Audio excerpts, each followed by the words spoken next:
You're watching North TV's Community Channel, Comcast Channel 15, and Verizon Channel 24.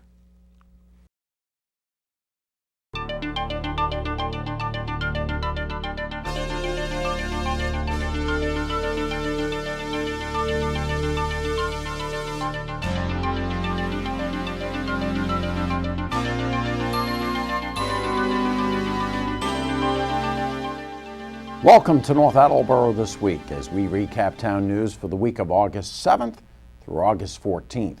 I'm Peter Gay. An accident on Route 1 in North Attleboro claimed the life of former Attleboro Mayor Judy Robbins on Monday.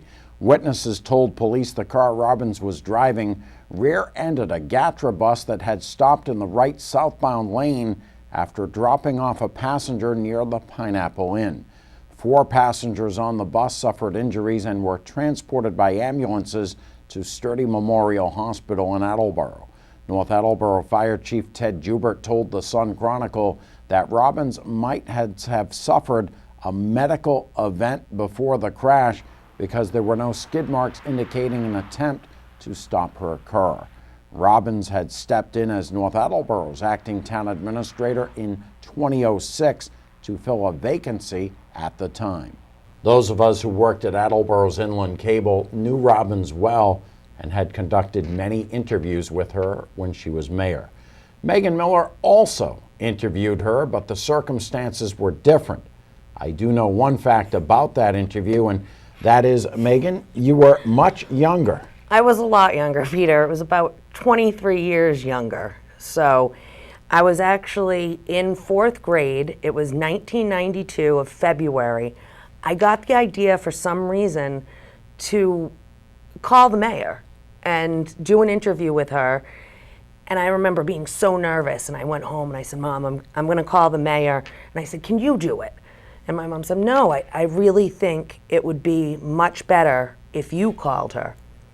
So I called her, and I remember sitting on the phone being so nervous. Right away, Judy answered the phone, and she couldn't have been nicer. She agreed, next week I'll come in, we'll do an interview.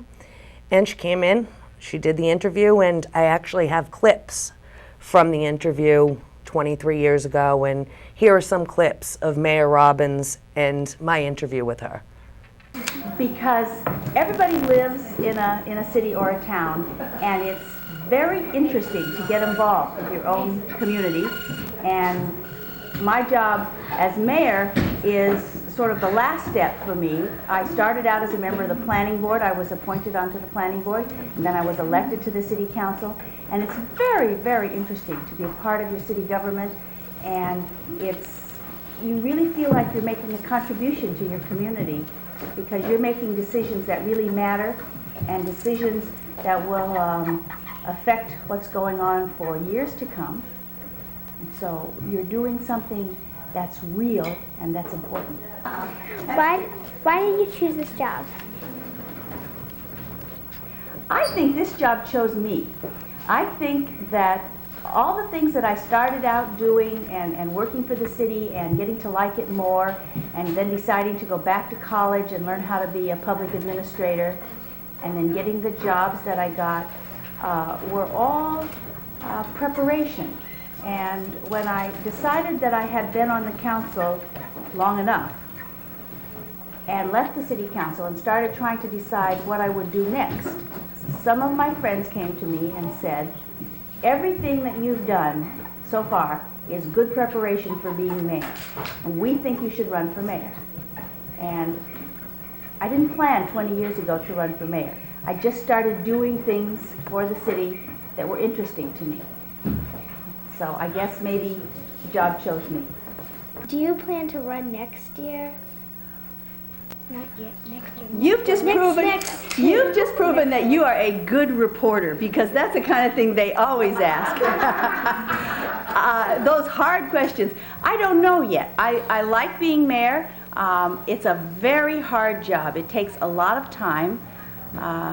And I think you probably cannot do everything that you want to do in just 2 years. But I would have to wait until next year when it was, closer to the time of running. I know my friends definitely have it in mind for me to run again, because they're already saying to me now, you know, you're not going to just be mayor for 2 years now, are you? You're going to be mayor for longer, aren't you? You know, don't get too tired, don't get worn out. How is your job important to the school system? Well, I think probably the most important thing to the school system is that the mayor has the right to set the bottom line total amount of money that the school system gets every year. And that's a very big responsibility. You have to balance the amount of money that the schools are going to get against the amount of money that all the rest of the things government does are going to get. One of the things that I said when I was running for mayor was that I thought it was not fair and not a good idea that every year for the last 6 years the schools had been getting a smaller percentage of the total amount of the city budget. Now, that didn't mean they got less dollars. They got more dollars every year. But it was a smaller and smaller percentage because the total amount of dollars was getting big. It went from 46% to 45% to 44%, which meant because of inflation and raises and things like that, that it was harder and harder to do the same job with that kind of money. It didn't go as far. Judy Robbins was 78 years old.